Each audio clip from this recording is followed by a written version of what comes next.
I left that open. Oh, I don't know. No. I feel like I ruined the intro when I asked you if I should leave the door open. Would you like me to do this again?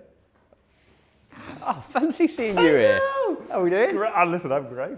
I'm great. I'll sit piggy in the middle. Yeah, damn right. Your phone on silent. Have you dropped your mic? Hey, right boys. Fancy seeing you here. I know. What a day. At least there wasn't a lion in here. Bit on edge at the minute though now. Like this whole walking in one at a time, I thought something bad was going to happen coming in. This is the most scripted version of this I've ever done. It's as Ash looks and he's zipping up his top going, I'm nervous. I'm nervous this is going in. We don't know what's in here.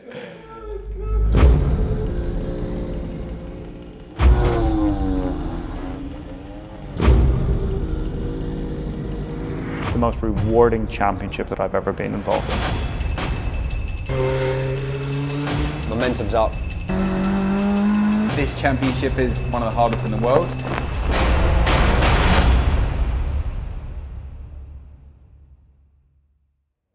I feel we should let Ash. I thought we should let Ash go first, yeah. We'll do it in championship order, shall we? I don't know where I am apart from this, so I'll come back in about 2 days, will I? Yeah, so obviously the season this so far has gone really well for us, probably the best to date. This time round it's a different ball game and it's a new experience for me. So we've had a solid year throughout. Cars improved from last year. We kind of hit the ground running with it. Pace has been mega. Everything seems to be clicking. So we've had a little bit of bad luck at Donnington Park, but overcome that. So far for me it's pretty good. Do you prefer driving this car to the Subaru? I've got to say I do, yeah. You do? Yeah, I'll do. It does look good. And it's funny, right? From watching from afar, because obviously I sat out last year and watched everything. I thought this year's approach from yourself has been unbelievable. I feel from the get-go, and I don't mind saying it because at the same time you're doing a really good job, so I'm not going to sit here and be you could have done better. Yeah, you said Donnington Park was a low point, but at the same time it's still been an unbelievable year. Oh yeah, you can't doubt that. It's been very and I would This is Aaron flirting. Yeah, it's very impressive. It's really annoying. It is very impressive. And I feel sometimes when you're on the grid, I never like to pay compliments to other people, but I actually think you've been very good. No, I appreciate it. I'm kind of jealous. Overcome my hurdle, shall we say. No, it's good. It's been great all year. What about you? It's been harder than I thought it would, to be perfectly honest. I thought it would be a little easier at certain points. Where Team Hard have been in the past and where they are now are polar opposites. Absolutely, yeah. So I actually think Team Hard have done really well. I do. I genuinely think they've massively raised they've their leveled game. up. And don't get me wrong, there is still potential to go further, but at the same time, I can't fault anything. Even with the shortcomings that we've had at certain points, if I've said, look, I think we need to do X, Y, and Z differently, it gets done. We've probably spent the first few rounds me trying to get back into a touring car. Well, GT racing for a bit and exactly. then coming in, it's a different ball game. And the last year we did it was in that MG, which was a dying dog that did try to kill me. So let's not touch on that one. It wasn't the most enjoyable year I've ever had. So it was weird to come back in, and I've come back in with a completely different approach, and it probably tips back to even being able to say how good you've done. In previous years, I would never have said that, because I would have always assumed that I have to be the best. But actually, there's a place for everyone. We're filling up the field to make Ash look good. It is. It's good. God's sake. It's fine. I get paid off the back of it. No, it's been a great. I'll pay you later for that one. What about you, Tom? How have you found it? Well, it's no big secret. I've been struggling a little bit this year. It's a switch, isn't it? It's a big switch, and I actually have more respect now for you driving rear-wheel drive, because it's definitely not as easy when you're racing, I don't think. No, agree. It's taken me longer. I got in my head, it might take me 1 or maybe 2 rounds to get up to speed. But if I'm honest, it's only been the last 2 rounds I've actually got up to speed by the end of the weekend. Yeah. I think I was second quickest in the race at Silverstone. I was the quickest out of everyone, I think, at Croft. But it took me to the end of the weekend to be fast. And out the box, as much as I feel like I'm driving really well, I clearly am obviously having to learn how to drive a rear-wheel drive car again. And you've just gone from GTs back to here. Is this championship now is ridiculous? Like, I've been doing this since the beginning, it feels like. I've been here for like 20 years. But like now you've got a whole grid within like 0.8 of a second. Like 28 cars within 0.8. And if you're 0.2 off, you literally think it's the end of the world because it's that close.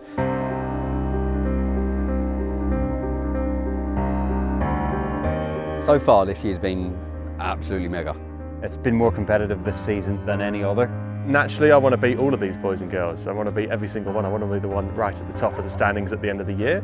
The margins are definitely finer than previous seasons. But naturally, you're always looking at the person who's directly ahead of you. So at the minute, that's Ash. The gaggle of guys battling in second, it's tough. Obviously Colin, fellow rear-wheel drive man, but when you've got someone like Tingram, new car, new combination, you never quite know how he's going to turn up and perform. You know, Ash is the one that everybody's hunting down.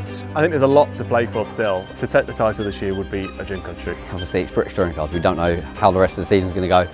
I've loved this year, it's been huge amounts of fun. Hopefully we can top that off with a few more great results. It's the highest of highs, and it's a great moment. So that's what we're all chasing again this time. Back here at Donnington, we are ready for race 1 of the 3 in the Quick Fit British Touring Car Championship, round 25 of the series. We've got 3 races here and then just the final 3 at Brands Hatch to determine who is going to be this year's champion. And now the drivers look towards the lights. We're ready to go racing then. Race 1 of 3 at Donnington, round 25 of the Quick Fit British Touring Car Championship is go. A good start is made by Shedden. Who else gets off the line swiftly? Dan Lloyd covers off Plato. Rory Butcher comes up to the outside. Rowbottom didn't make a demon getaway, but he's trying to get up the inside of Turkington. As Tom Ingram tries to find a way past Jake Hill, look coming up towards Coppice. Vash Sutton as he comes across the line. Well, progress is not the word. He's only 10th. He's lost a spot, therefore. That was Ollie Jackson, wasn't it? Trying to dive up the inside of the Anna Morgan BMW, and now Jake Hill gets involved, and Morgan is off the road, and that's going to get into the tyres big time, and it'll bring out a safety car for sure. Hill into the gravel. Oh, bloody hell. Oh. And safety car, Adam off on the way down Craners. So let's have a look at how it all started. There's the Ford. It was Ollie Jackson up the inside. Then he ran wide. Morgan got up alongside him. Jake Hill tried to get alongside as well, and they just touched. Not a good result for Morgan. Gordon Shedden turns right, turns left. Checkered flag is at the ready for Halfords Racing with Cataclean Flash. Gordon is back. Gordon Shedden wins at Donnington. Checkered flag is waved. Gordon Shedden the winner. Dan Lloyd second. Rory Butcher third, but only just ahead of Proctor, Turkington, Plato, Sutton to round out the top 7. Adam Morgan, as we know, not only out of the race, but now giving the Sicily Motorsport squad a big repair job.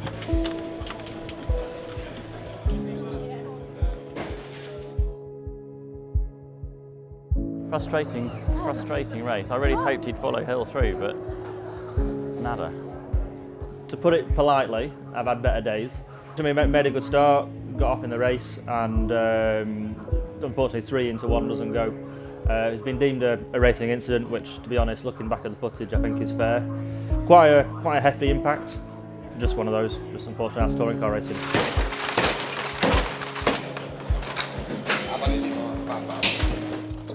The lads here, have been mega. Willie Poole, who actually builds the car, he's here. He's a man on a mission, trying to get the car as straight as possible and get it looking more like a 3 Series again. So we're hoping to be out for the 3rd race, start at the back of the grid, and use it a bit more of a test session. 2-3 rounds ago, we were in 5th in the championship, and we just had a run of bad luck and misfortune, and that's put us down in 13th, something like that now. So it's move on to Brands and finish the season as well as we can, and hopefully come away from there with some good points and maybe even a podium. I think mine's the best. Like, I lived in a mobile home outside BMR for like 2 years. That's a pretty big. That's a big. And we, yeah, exactly. So that and I think people look at motorsport as being super glamorous, but actually when you're like living in a mobile home and it's so cold that olive oil freezes in the fridge or freezes on the counter, Yeah, that's the cold. pipes don't work. It was like, this is prison. Like, what am I doing here? Like, Oh, prison's nice. It's warm. heated. Like, I get meals served to me. So no, that Get was, warm olive oil in prison. Yeah, I felt like that was. But at the time, I didn't. Now, like at the time, I was like, this is normal. This is what I want to do. This is what I've spent my whole teenage life building towards and hoping to get to. So the sacrifice didn't feel like it. But now, when I think of it, that was like brutal. like what was I doing? But everyone has to do stuff like that. Our story's just not as good as that, is it? I mean, should we just end with Aaron? I mean, Yeah, I know, but I had to get in there. I had to be like, watch this. I broke my arm 4 times. Back end of 2014, the new F4 car was coming in for 15. Deal was done. I was meant to be racing that in 2015, but then when you know you've got a deal done, sponsors are all behind it, and then someone else dangles a carrot, and you're like, well, I've got to give everything up to go and do potentially what could be great. Turned out it has, but you just don't know. So completely giving up a drive that's locked in for 2 years to go and do something else was a sacrifice, but one that paid off. It's a hard one for me, this one. This has been my hardest year in motorsport, and I've been doing this a long time. And it's purely because of the fact I'm not in the top 10 every race. It's not a sacrifice though, but maybe it is. It's a sacrifice of getting results and Giving up what you know. giving up what I know. It's a sacrifice because I wanted to have a dabble at rear-wheel drive because I've always wondered what I would be like in it. I've always wondered what ifs, buts, and it's nice that I've ticked the box. But I know that I'd have to do this probably another 3 years to get like really good at it. And I'm just getting to that age where I don't want to waste another 3 years. So I don't know if I want to sacrifice my love of racing and picking up trophies. So I want to go back to front-wheel drive next year. Tom looking intelligent.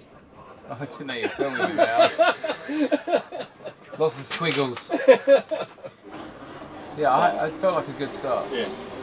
That's 10th quicker than Silverstone, isn't it? Yeah. You did a 4.7 FP2.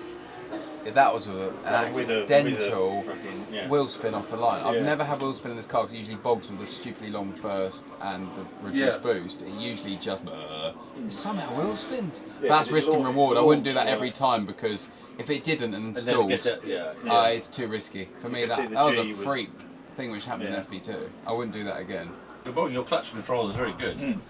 I mean, that is the...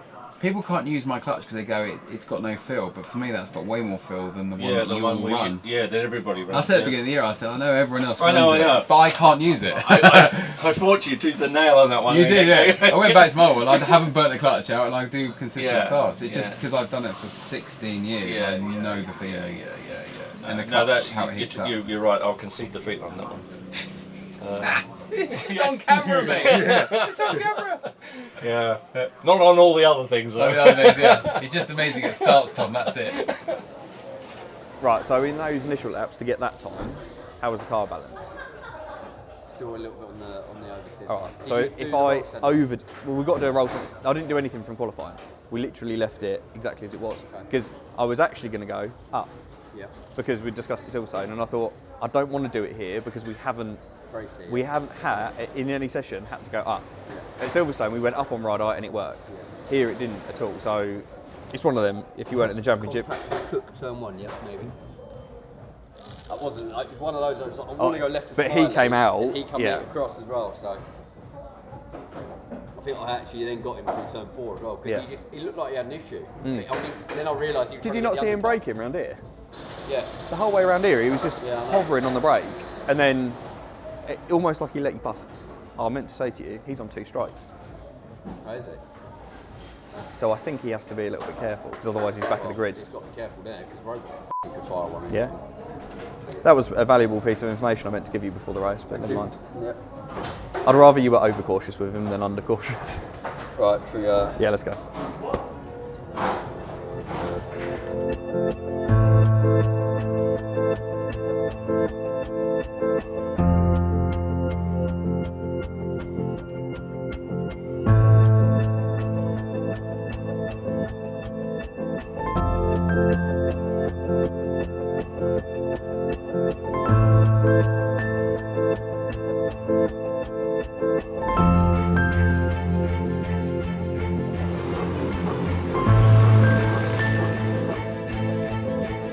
Shedden is on pole. Dan Lloyd with him at the front. Colin Turkington one to watch 5th. Jason Plato starting 6th. Ash Sutton is 7th. Josh Cook lines up alongside him ahead of Chris Smiley. Tom Ingram is one to watch. Lighter car this time, he's 11th. Engine notes rise, the lights go out. We go racing, and the best start of all comes from Gordon Shedden, who gets the drop. Dan Lloyd is about to be mugged by Rory Butcher on the inside line, heading down towards Redgate for the first time. Butcher goes second, Lloyd changes sides. Here comes Turkington up the inside look of Santa Proctor. Rory Butcher it is that leads then. Second is Shedden, Lloyd third.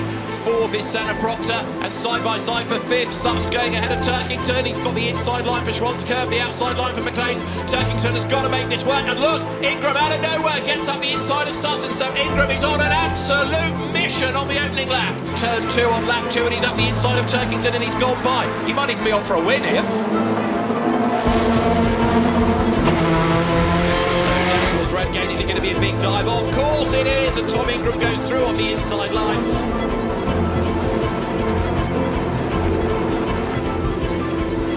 He can't allow Turkington to get too many points back on him. Gets the slingshot up the inside. No weight versus 75 kilos. It was all inevitable, but what a drive up from 11th on the grid, and Tom Ingram leads.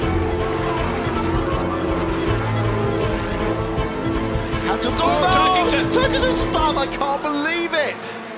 And he's just out of everybody's way, but Sutton gets ahead of him, and Colin Turkington makes a rare mistake, and that throws him way down the order to 11th place. Did he do that himself, or did he get pushed? Looked like it, just dropped the wheel on the exit. A 4th win of the season for Tom Ingram for the Hyundai, which was, of course, new to winning races at Snetterton earlier on in the year. But Tom Ingram wins. Over the line he goes. Tom Ingram wins round 26 of the championship from Gordon Shedden and Rory Butcher. Ash Sutton is 4th. Mega drive, mate. I have no idea if you can hear me. These buttons ain't working. Definitely a problem with the radio, isn't Do you know what? I feel naked not being able to talk to him. It's so weird. It's uncomfortable. Thank you, mate. Well done. Good job. Reverse pole. Good job, mate. Burn as well. Job. 20 seconds. Oh, it's got to be in the car. Because I could hear him clearly at the start. Yeah, we could all hear what you were saying on the radio, but he was saying he couldn't hear a thing, didn't he? You know? Unless the radio's come on. It's run out of battery. Every lap I was giving you an update, but not a thing. Did you hear anything on that in lap? Because there was a point when I saw a button. So if you keyed up and spoke, could you hear me? I could hear you. You were in P10 at one point. It was all clean on the way through though. Yeah, clean coming back. Yeah, they were just throwing a car at me. Yeah, he left over at. And the pace that Ingram went at. I know. But there was a point where he was just driving into people like, I'm coming through with you like or not. Well, Ingram. Yeah. And what a race it was from P11 on the grid. The win goes the way of Tom Ingram.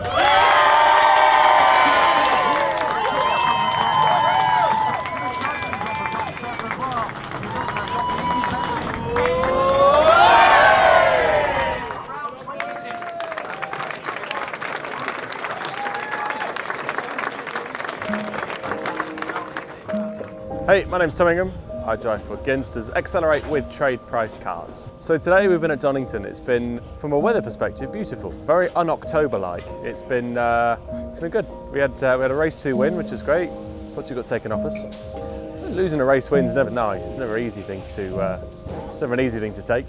But do I agree with the decision? No, not really. Gordon jumped on the brakes nice and early. I ran into the back of him. He's lifted out of the power. I've gone past him, and it's gone from there. Should I have let him back pass? Looking back at it, probably yes, but from my perspective, it was never a push to pass. It was never a run into the back, running wide. He never missed his apex. He never never ran wide, never did anything like that. I got the run, he was 75 kilos, I was nothing. Better tyres, worse tyres. Do I agree with it? Absolutely not. We'll go into the last race weekend with heads high and still just as ambitious as ever. Yeah, I mean, we're 3rd in the championship going into the final weekend at Brands Hatch. We've got Colin, who's just pipped us ahead this weekend, and then of course Ash leading the way. So, you know, we'll go to Brands with the same ambition as we have had every weekend. You try and score as many points as we can, focus on ourselves, and if the job's done, the job's done. But there's a lot of hard work that needs to go on. There's probably quite a lot of luck that needs to fall our way if anything does come. Yeah, I'm looking forward to Brands. It's one of my favourite circuits we go to. I'm hoping our car should work quite well around there. We are going to go in with a decent chunk of ballast again. We'll keep our heads down and do the best job we can.